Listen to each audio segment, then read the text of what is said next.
Assalamualaikum warahmatullahi wabarakatuh.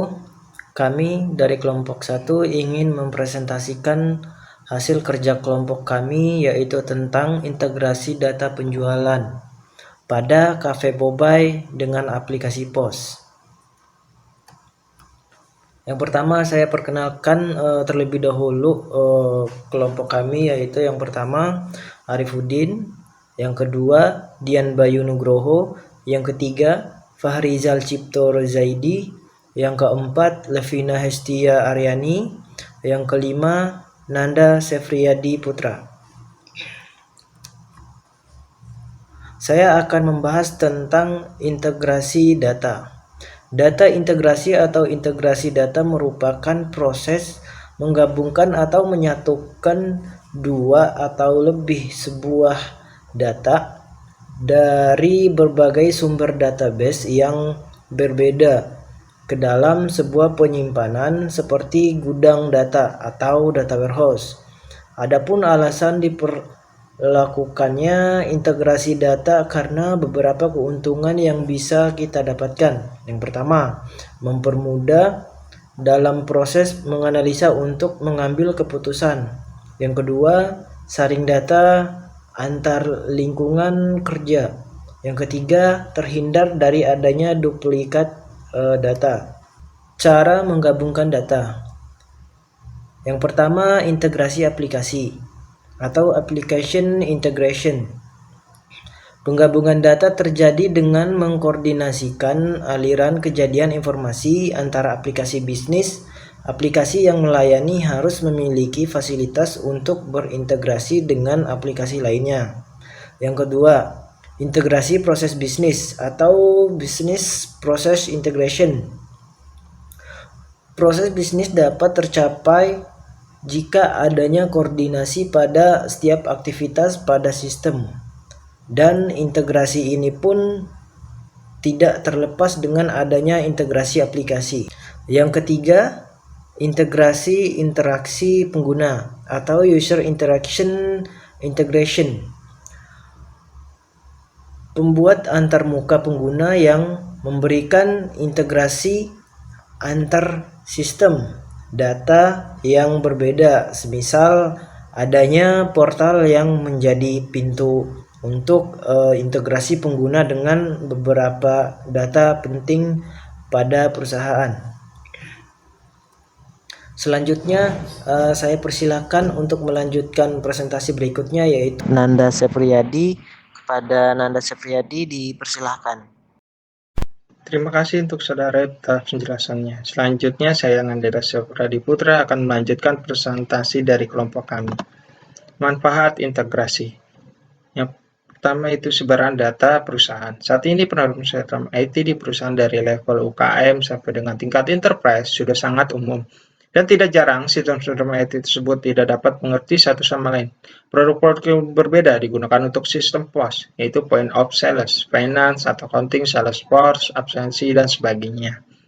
Yang selanjutnya, hilangnya kesempatan bisnis. Sejatinya data tersebar di perusahaan sangat bernilai tinggi dan menjadi aset bisnis. Asalkan perusahaan tersebut mampu menghubungkan data dari berbagai aktivitas bisnis dan menggabungkannya dalam bentuk yang komprehensif. Menggabungkan data menjadi bentuk yang komprehensif bukanlah pekerjaan yang mudah. Jika tantangan ini tidak dapat ditangani, perusahaan bisa saja kehilangan kesempatan bisnisnya.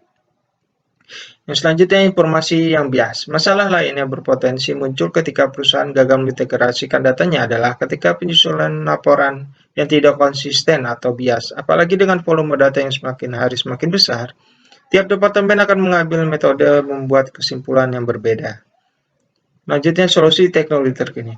Saat ini ada solusi teknologi yang dengan cepat mengatasi tantangan integrasi data yang disebut Extract, Transformation, and Load atau ETL. ETL memungkinkan seorang estafeti mengumpulkan data dari berbagai format dan lokasi dengan produktivitas yang sangat tinggi. Produk ETL bisa Anda dapatkan walaupun butuh waktu untuk belajar software ETL. Banyak manfaat yang dapat perusahaan peroleh ketika mereka berhasil mendapatkan keterampilan menggunakan ETL. Demikian penjelasan dari saya, kurang lebihnya mohon maaf. Wassalamualaikum warahmatullahi wabarakatuh. Selanjutnya akan dijelaskan oleh rekan saya, Saudara Fahrizal. Assalamualaikum warahmatullahi wabarakatuh. Saya Fahrizal Ciptoro Zaidi akan melanjutkan presentasi. Ya, selanjutnya adalah contoh kasus. Contoh kasus di sini adalah integrasi data penjualan dari Cafe Bobai dengan menggunakan aplikasi POS. Tentang Bobai. Bobai merupakan UMKM yang berada di daerah Kota Brebes. Bobai sendiri adalah UMKM yang bergerak di bidang food and beverage, yang menyediakan minuman dan makanan hits atau kekinian, yang digandrungi oleh generasi milenial dengan berbagai macam varian rasa serta harga yang terjangkau. Saat ini, Bobai sudah membuka 2 cabang di Kota Brebes.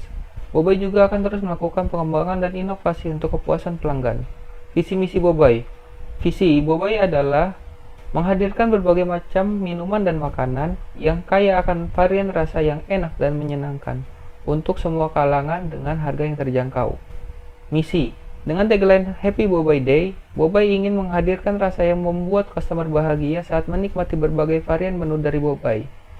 Selanjutnya adalah our value. Pertama, menghadirkan makanan dan minuman dengan berbagai macam varian rasa. Kedua, mengangkat pertumbuhan ekonomi daerah. Yang ketiga, meningkatkan sumber daya manusia terutama di bidang kuliner. Dan yang keempat adalah melatih cara kerja yang kreatif untuk diri sendiri, anggota tim, dan perusahaan. Selanjutnya akan dibacakan oleh Levina. Assalamualaikum warahmatullahi wabarakatuh. Saya Levina Hestia Aryani. Saya akan melanjutkan presentasi. Di sini terdapat slide alur supply stok barang di Cafe Bobai. Dan terdapat gambar yang berisikan admin pembelian ke supplier, kemudian purchase order, lalu pengiriman barang, ke pembelian barang dan penerimaan barang, kemudian menjadi supply barang. Berdasarkan gambar yang tadi saya bacakan, alur proses yang terjadi yaitu admin pembelian akan melakukan input purchase order barang dari daftar supplier yang dimiliki. Kemudian, supplier akan memesan dan melakukan pengiriman barang. Setelah barang diterima, di saat itu juga proses transaksi pembelian terjadi dan barang yang diterima akan disimpan ke dalam gudang. Di sini juga terdapat gambar struk pembelian barang dari supplier. Kemudian, proses pemesanan di Cafe Bobai. Di sini terdapat gambar dari alur full service resto.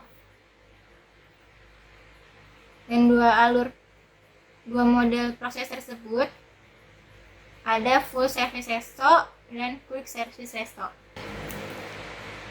Untuk Bobai sendiri mengadaptasi proses quick service resto dengan alurnya sebagai berikut. 1. Pelanggan melakukan pesanan kepada kasir. 2. Kasir memproses pesanan. 3. Pelanggan melakukan pembayaran ke kasir. 4. Kemudian pesanan tersebut disampaikan ke bagian dapur oleh kasir untuk diproses. Lalu kemudian di sini ada alur proses ke bagian dapur. Dapat dilihat di sini ada gambar dari order menu hingga menu disajikan oleh waiters. Gambar di atas adalah alur yang terjadi pada saat pemesanan makanan ataupun minuman.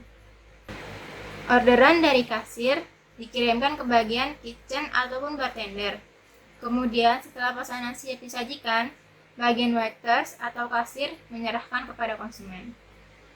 Selanjutnya ada stok opening barang.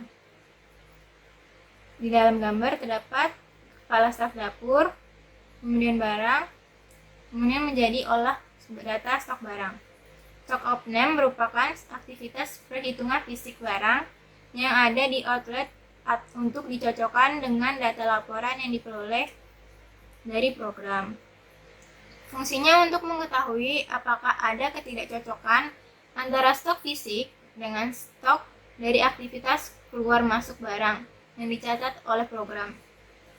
Berdasarkan gambar di atas, aktivitas yang terjadi adalah seseorang kepala staf di dapur melakukan pengecekan, menghitung, dan mencatat stok fisik yang ada di gudang dapur.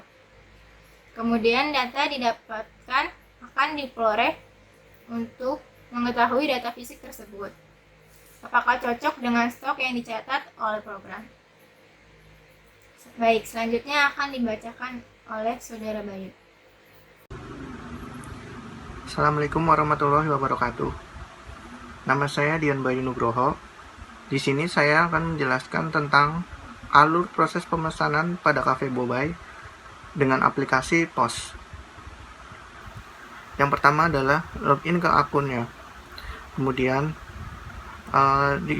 kita pilih menunya. Di sini ada menu kasir, riwayat pemesanan, laporan kelola produk, dan kelola toko. Kemudian kita pilih menu kasir untuk mulai proses pemesanan.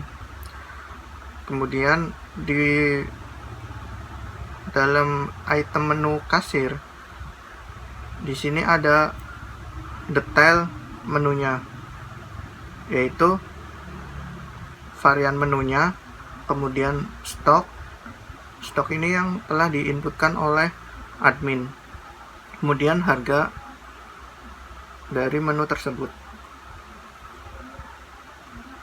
Kemudian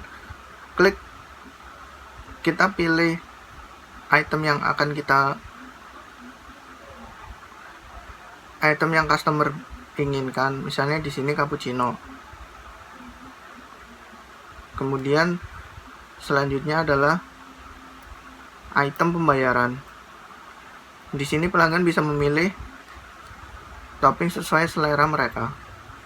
Di sini mereka memilih topping boba dengan harga 10.000. Kemudian kalau sudah, kita klik bayar untuk ke proses selanjutnya. Kemudian di sini kita ada metode pembayaran, di mana kita memilih yang tunai dengan menggunakan uang tas. Kemudian yang terakhir adalah jika sudah, transaksi akan sukses dan akan stok barang yang tadi 50 akan berkurang, dan kemudian harga yang 10.000 akan masuk ke laporan penjualan harian per item. Kemudian ini adalah laporan penjualan. Ini laporan penjualan per item. Yang tadi adalah, yang sebelah kiri adalah laporan penjualan per item. Yang tadi kita menambah 10.000 penjualan kotornya. Kemudian uang diterima 10.000. Jumlah transaksinya 1. Kemudian yang sebelah kanan adalah laporan penjualan per bulan. Jadi ini akumulasi selama 1 bulan dari 1 Juli 2020 sampai 31 Juli 2020. Di sini adalah itemnya ada penjualan kotor, berarti omset selama sebulan. Kemudian diskon apabila kafe kita mengadakan diskon. Kemudian penjualan bersih adalah penjualan kotornya dikurangi dari diskon. Uang diterima adalah total semuanya. Untuk pembatalan adalah pemesanan yang di-refund atau dibatalkan. Untuk jumlah transaksi selama sebulan adalah 631. Dimana di sini detail penjualannya boba coklat adalah yang paling banyak dengan 313 cup terjual. Kemudian taro dengan 173 dan green tea 138. Sekian dari kami. Kurang lebihnya mohon maaf. Terima kasih. Assalamualaikum warahmatullahi wabarakatuh.